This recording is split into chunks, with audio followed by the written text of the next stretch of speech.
Ngayong Miyerkules po ng umaga, nakapasok ng ating Philippine Area of Responsibility itong minomonitor po natin na low pressure area. And as of 3 p.m. ay nasa layo itong 855 kilometers east of southeastern Luzon. Base sa ating analysis, meron itong medium chance or katamtamang chance na maging isang ganap na tropical depression or mahinang bagyo sa loob ng 3 araw, specifically pagsapit po ng Friday or Saturday, kung saan unti-unting lalapit ito dito sa kalupaan ng northern and central Luzon. Itong low pressure area nakapaloob po dun sa tinatawag natin na Intertropical Convergence Zone or ITCZ. May convergence or pagsasalubong ng hangin na nagmumula po sa may northern and southern hemispheres, and as a result, kapag nagkukumpulan po yung ating mga hangin, nagre-resulta yan sa mga kaulapan at malalakas na pag-ulan paminsan-minsan.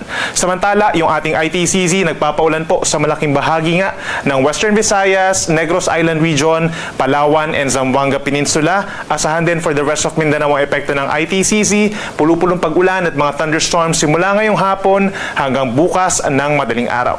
Samantala, sa natitirang bahagi ng Luzon and Visayas, andyan pa rin ang easterlies o yung mainit na hangin galing sa may silangan.